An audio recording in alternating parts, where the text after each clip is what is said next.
ہمارے گاؤں میں تعلیم دلوانے کا رواج عام نہ تھا۔ لڑکیاں تو لڑکیاں، لڑکوں کو بھی واجبی سی تعلیم دلوائی جاتی تھی۔ میں اپنے گاؤں کا پہلا لڑکا تھا جو کہ آرمی میں گیا تھا۔ جس دن میں نے آرمی جوائن کی، میرے والد کا سینہ پورے گاؤں کے سامنے چوڑا ہو گیا تھا۔ لیکن جب میں فوجی بن گیا تو پورے گاؤں میں میرے اور میرے والدین کی ٹھاٹھ ہی الگ تھی۔ جب میں ٹریننگ سے واپس گاؤں آیا تو میرے سب دوستوں نے مجھے کندھوں پر بٹھا لیا۔ خوب ڈھول بجے، خوشیاں منائی گئیں۔ میں جب باقاعدہ فوج میں بھرتی ہو گیا تو سب لوگ میری بہت عزت کرتے تھے اور مجھے بہت بہادر سمجھتے تھے۔ اور سچ کہوں تو میں جب گاؤں میں آتا تو میری اتنی عزت کی جاتی تھی، لوگ میری دعوتیں کرتے تھے، مجھ سے ملنے کے لیے گھر چلے آتے۔ کبھی دیسی گھی کے لڈو میرے گھر آتے تو کبھی مزیدار پکوان۔ اس بیجا اہمیت سے میں بھی تھوڑا سا غرور میں آ جاتا تھا۔ سب لوگ میرے آگے پیچھے پھرتے تھے۔ یہیں پر پل بڑھ کر جوان ہوا تھا۔ یہیں کے بزرگوں نے مجھے تھپڑ بھی مارے تھے کیونکہ میں شرارتیں کرتا تھا۔ عورتوں نے مجھے گالیاں بھی دی تھیں کہ کتنا شرارتی بچہ ہے۔ دوستوں کے ساتھ یہیں پر کھیل کود کی تھی۔ لیکن اب مجھے سب عزت کی نظر سے دیکھتے تھے اور سب میرا بہت زیادہ احترام کرتے تھے۔ چھٹی کے لیے جب بھی واپس آتا دوستوں سے ضرور ملتا تھا۔ ہمارے گاؤں کے تقریباً باہر جا کر ہی ایک چھوٹا سا گھر تھا جو بہت ہی زیادہ خوبصورت بنا ہوا تھا، لیکن آج کل تو کسی کھنڈر کی تصویر پیش کر رہا تھا۔ مشہور تھا کہ وہاں پر بھوت پریت کا سایہ ہے۔ مانو نہ مانو، بھوت پریت سے تو ہر انسان ہی ڈرتا ہے۔ ہم نے اپنی زندگی میں کبھی ان کو دیکھا ہوتا نہیں، لیکن بچپن سے ہی ہماری دادی، نانی، ماں سب انہی چیزوں سے ہمیں ڈراتی ہیں، اور ہمارے دل میں ایک بات بیٹھ گئی کہ ہمیں ان سے ضرور ڈرنا چاہیے۔ لیکن میں نہیں ڈرتا تھا۔ ویسے بھی جب سے گاؤں میں آیا تھا تو ایک قصہ سن رکھا تھا کہ گاؤں میں کسی بوڑھی عورت کو دیکھا جا رہا ہے جو بہت ہی رات کے وقت نکلتی ہے، کسی سے بات نہیں کرتی اور اس کا رخ ہمیشہ بازار کی طرف ہوتا ہے۔ کبھی کبھی اس کو آتا جاتا دیکھا گیا ہے۔ اس کی چال عجیب سی اور بہت زیادہ بوڑھی ہے۔ اس گھر میں کون رہتا تھا ہمیں نہیں پتا، کیونکہ یہ گھر ہمیشہ ہی گاؤں سے ذرا باہر تھا۔ شاید اسی لیے بنایا گیا تھا کیونکہ یہ جگہ بہت زیادہ خوبصورت تھی۔ سامنے ہی کھیت تھا، پیچھے چھوٹا سا ٹیوب ویل بھی لگا ہوا تھا، لیکن اب وہ بند ہو چکا تھا۔ اس طرف کوئی بھی نہیں جاتا تھا اور زمینیں بھی ساری بنجر ہو چکی تھیں، جن پر کسی نے بھی محنت نہیں کی تھی۔ میں اور میرے دوست باتیں کرتے کرتے اسی طرف چلے گئے۔ باتیں بھی اسی موضوع پر ہو رہی تھیں کہ انسان کو بہادر ہونا چاہیے، یہ جنات اور بھوت پریت کچھ نہیں ہوتے۔ میں نے رات کے اندھیروں میں بڑی مشکل مشقیں اپنی ٹریننگ کے دوران کی تھیں۔ میرے دل سے ہر چیز کا خوف کافی حد تک ختم ہو چکا تھا۔ میں نے جب وہ ویران کھنڈر گھر دیکھا تو بچپن کا واقعہ یاد آ گیا، کیسے اس گھر کو دیکھتے ہی ہم سب دوستوں کو سانپ سونگھ جاتا تھا۔ ہم جوتے اتار کر ہاتھ میں پکڑتے اور دوڑ لگا دیتے۔ میرے دوست نے کہا کہ اب آگے نہیں جائیں گے، یہیں سے واپس لوٹ جائیں گے۔ میں یہ سن کر ہنسنے لگا۔ میں نے کہا، اوئے بزدلوں، تم لوگ ابھی تک ڈرتے ہو؟ یہ جن بھوت کچھ نہیں ہوتے، سب من گھڑت کہانیاں ہیں۔ میں نے الٹا ہاتھ مارتے ہوئے کہا تھا۔ میرے دوستوں نے میری بات سن کر کہا کہ اگر تم اتنے ہی بہادر ہو تو اس گھر کے اندر جا کر دکھاؤ۔ میں نے کہا کہ ایسی کون سی بات ہے، ایک گھر ہی تو ہے اور دروازہ بھی ٹوٹا ہوا ہے، آرام سے چلا جاؤں گا۔ میں نے اس بات کو ہوا میں اڑاتے ہوئے کہا تھا۔ میرے ایک دوست نے کہا کہ نہیں یار، تو نے یہاں بھی نہیں جانا، ادھر اسی بوڑھی عورت کا قیام ہے۔ سب لوگ کہتے ہیں کہ جس بوڑھی عورت کو دیکھا گیا ہے وہ رات کو اسی طرف سے آتی ہے۔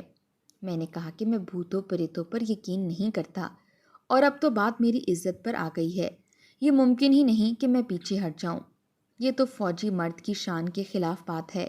میں نے اتراتے ہوئے ایک آبرو چڑھاتے ہوئے بڑے تکبرانہ انداز سے کہا تھا۔ میرا دوسرا دوست بار بار مجھے یہی کہہ رہا تھا کہ تم اندر جا کر دکھاؤ، جاتے کیوں نہیں ہو؟ تھوڑا سا جلتا بھی تھا وہ مجھ سے، کیونکہ اس نے بھی آرمی میں جانے کی کوشش کی تھی، لیکن اس کو ریجیکٹ کر دیا گیا تھا اور میری سلیکشن ہو گئی تھی۔ اس کے چہرے کے تاثرات دیکھ کر مجھے ہر بار اسی بات کا احساس ہوتا اور میرا سینہ اور بھی چوڑا ہو جاتا کہ دیکھنے میں وہ مجھ سے زیادہ گھبرو جوان تھا، لیکن ریجیکٹ ہو گیا۔ اسی لیے اس کے دل میں میرے لیے خالش تھی، لیکن مجھے بھی اپنی بہادری اس کے سامنے ضرور ثابت کرنی تھی۔ سو میں نے بھی ارادہ کر لیا کہ آج اس گھر میں جا کر ہی دکھاؤں گا، تاکہ اس پر اپنی بہادری ثابت کر سکوں۔ میرے دوست نے کہا کہ میں تیری امی کو جا کر بتا دوں گا۔ میری اماں ایسی باتوں پر بہت یقین کرتی تھیں۔ میں نے کہا کہ ایسا غضب نہ کرنا، میری ماں تو پرانے خیالات کی ہے، بہت زیادہ پریشان ہو جائے گی۔ اگر کل کو مجھے بخار بھی ہو گیا تو کہے گی کہ تو اس گھر میں گیا ہوگا، کیوں گیا تھا، تبھی تجھے بخار ہوا ہے۔ ارے کل کیا، اگر مجھے 5 سال بعد بھی بخار ہوا تب بھی وہ اسی گھر پر الزام لگائیں گی۔ گاؤں کی سادہ عورتیں ایسی باتوں پر اندھا یقین رکھتی ہیں۔ میں نے ہنسنا شروع کر دیا۔ میں نے کہا کہ تم لوگ بھی میرے ساتھ چلو، تو اس نے کہا کہ نہیں، ہم لوگ نہیں آئیں گے، ہم تو بڑا ڈرتے ہیں، تو بہادر ہے نا، تو ہی جا۔ میرے دوستوں کی رنگت اڑ چکی تھی۔ مجھے ان کے خوفناک چہرے دیکھ کر ہنسی آ رہی تھی۔ میں نے کہا کہ ٹھیک ہے، میں گھر کی طرف چل پڑا۔ لمبا سا کھیت تھا اور درمیان میں یہ گھر بنا ہوا تھا۔ میں اس طرف چلتا ہوا جا رہا تھا۔ باہر کسی نہ کسی دور میں سبزیاں لگائی گئی تھیں، لیکن اب جل چکی تھیں۔ درخت بھی جل چکے تھے، گیٹ بھی ٹوٹا ہوا تھا اور مرکزی دروازہ بھی ٹوٹا ہوا تھا، یعنی اس طرح سے ٹوٹا تھا کہ میں اسے کھول کے اندر جا سکتا تھا۔ میرے دوست باہر کھڑے تھے۔ میرا دوست جو کہ میرا اچھا دوست تھا، اس نے مجھے ابھی بھی کہا کہ یہ کام مت کرو، بہت پچھتاؤ گے، لیکن میں نے کہا کہ کچھ نہیں ہوتا۔ گاؤں کے لوگ ویسے بھی ایسی باتوں پر زیادہ بھروسہ کرتے ہیں۔ میں بھی گاؤں کا ہی تھا، لیکن مجھے تو 10 سال ہو گئے تھے شہر میں رہتے ہوئے۔ میرے دماغ سے اب یہ خلا نکل چکا تھا۔ میں اندر داخل ہو گیا۔ اندر بہت زیادہ اندھیرا تھا۔ مجھے وہاں عجیب سی وحشت کا احساس ہو رہا تھا۔ زمین پر گندگی پھیلی ہوئی تھی، ایسا لگتا تھا کہ کئی سالوں سے صفائی نہیں ہوئی۔ پردے شاید لال رنگ کے تھے، مٹی سے اتنے اڑ چکے تھے کہ کالے ہو گئے تھے۔ زمین پر اچانک سے نظر پڑی تو جان ہی نکل گئی۔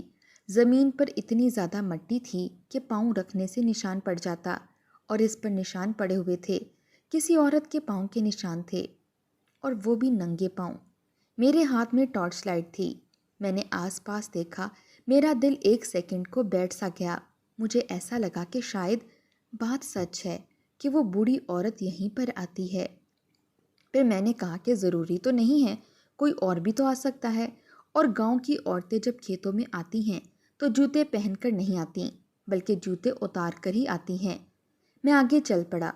میرے دوست پیچھے سے آواز دے رہے تھے کہ رک کیوں گئے ہو، کیونکہ میں دروازے پر ہی کھڑا تھا اور ان کو دور سے دکھائی دے رہا تھا۔ میں نے کہا کہ نہیں جا رہا ہوں اندر۔ میں اندر چلا گیا تو نہ جانے کیوں ایسا محسوس ہو رہا تھا جیسے یہاں پر کوئی رہتا ہے۔ ایسا نہیں لگتا تھا کہ یہ جگہ کافی سالوں سے بند ہے۔ جگہ جگہ گندگی ضرور تھی، لیکن پھر بھی کسی موجودگی کا پتہ دے رہی تھی، یا تو کسی انسان کی موجودگی کا پتہ دے رہی تھی یا پھر کسی اور ہی چیز کا۔ مجھے بھی کسی جن بھوت کا شبہ ہوا۔ میں کافی ڈرا ہوا تھا، لیکن ظاہر نہیں کر رہا تھا۔ اندر روشنی کم تھی، کیونکہ صرف دروازے سے ہی روشنی آ رہی تھی، اس لیے کونوں میں کوئی بھی روشنی نہیں تھی۔ میں نے کہا کہ دوست کہیں گے باہر سے کھڑا ہو کر ہی واپس آ گیا، کوئی ایسی چیز لے جاتا ہوں جس کی وجہ سے ان کو یقین آ جائے کہ میں اندر گیا تھا۔ آس پاس دیکھنے لگا تو اچانک میری نظر ایک فوٹو فریم پر پڑی۔ میں نے فوٹو فریم کو تھوڑا سا صاف کر کے دیکھا تو اس میں ایک بوڑھی عورت بیٹھی تھی اور اس کے ساتھ 4 جوان لڑکے کھڑے تھے، جو سارے ہی ایک عمر کے لگ رہے تھے۔ میں نے تصویر جیسے ہی اٹھائی تھی، میرے عقب سے ایک آواز نے مجھے بری طرح چونکا دیا، اور مجھے ایسا لگا کہ میرا دل اچھل کر باہر آ جائے گا۔ وہ آواز کسی بوڑھی عورت کی تھی جس نے کہا تھا کہ یہ مت لے کر جاؤ بیٹا۔ میں حیران رہ گیا کیونکہ مجھے آواز آئی لیکن وجود نظر نہیں آیا۔ میرا دل ایسے تھا جیسے سینہ شگاف کر کے باہر آ جائے گا۔ مجھے لگا کہ واقعی میں کسی بھوت خانے میں آ چکا ہوں۔ پل میں میرے پسینے چھوٹ گئے تھے، مگر میں چلایا نہیں تھا، نہیں تو میری عزت کا فالودہ ہو جاتا۔ میں آس پاس دیکھنے لگا، نظر آیا کہ اس گھر کے ایک کونے میں آرام کرسی کے اوپر کوئی وجود بیٹھا ہوا ہے۔ میں بری طرح سے گھبرا گیا۔ شاید یہ وہی بوڑھی عورت تھی، اور آج میں اس کے گھر کے اندر آ گیا تھا، اور اب اس کے تو مزے تھے کیونکہ اس نے مجھے جان سے مار دینا تھا، لیکن میں نے بہت بڑی غلطی کر دی تھی۔ میرے ہاتھ کانپنا شروع ہو گئے۔ اس نے کہا کہ پیارے بیٹے، یہ تصویر لے کر مت جاؤ، یہ تصویر میرا سب کچھ ہے۔ نہ جانے کیوں اس نے مجھے بہت ہی زیادہ پیار سے پکارا، اور اس کی آواز میں بہت ہی زیادہ شفقت تھی۔ میں نے کہا کہ آپ کون ہیں؟ اس نے کہا کہ میرا نام بانو بیگم ہے، یہ میرا گھر ہے۔ میں نے کہا کہ یہ کون ہے جو اس تصویر میں ہے؟ اس نے کہا کہ بیٹے ہیں میرے، اور اس کے بعد میں نے وہ سوال پوچھا جس کا جواب اگر میری امید کے مطابق نہیں ہوتا تو میں وہیں کھڑے کھڑے ہی مر جاتا۔ میں نے کہا کہ کیا آپ زندہ ہیں؟ تو وہ اس بات پر ہنسنے لگی اور اس نے کہا کہ اپنے بیٹوں کو دیکھے بغیر نہیں مروں گی میں۔ وہ اٹھ کر روشنی میں آئی تو میں نے اس کو غور سے دیکھا۔ اس کے کپڑے گندے تھے، شاید وہ کافی عرصے سے نہائی نہیں تھی، اور کپڑے بھی بہت پرانے تھے، لیکن یہ تو ایک بوڑھی عورت تھی اور بے شک زندہ تھی۔ اس کے چہرے پر بہت زیادہ شفقت تھی اور آنکھوں میں انتظار تھا۔ اس نے ہاتھ میں ایک لکڑی کی چھڑی بھی پکڑ رکھی تھی جس کے سہارے وہ کھڑی تھی۔ میں نے کہا کہ آپ ہی ہیں جو بازار جاتی ہیں؟ اس نے کہا کہ ہاں، کبھی کبھی جاتی ہوں۔ میں فوراً سمجھ گیا کہ یہ تو زندہ عورت ہے، اس کو لوگوں نے بھوت بنا دیا، لیکن یہ عورت یہاں پر کیوں رہ رہی تھی؟ اس کو یہاں پر اکیلا نہیں رہنا چاہیے۔ میں نے کہا کہ آپ یہاں پر اکیلی کیوں رہتی ہیں؟ یہ جگہ تو رہنے کے قابل نہیں ہے۔ اس نے کہا کہ اگر میں کہیں اور چلی گئی اور میرے بیٹے یہاں آ گئے تو پھر کیا ہوگا؟ میں نے کہا کہ کہاں ہیں آپ کے بیٹے؟ اس نے کہا کہ میرے 4 بیٹے ہیں، 4 شہزادے ہیں میرے، بہت ہی اچھے بچے ہیں۔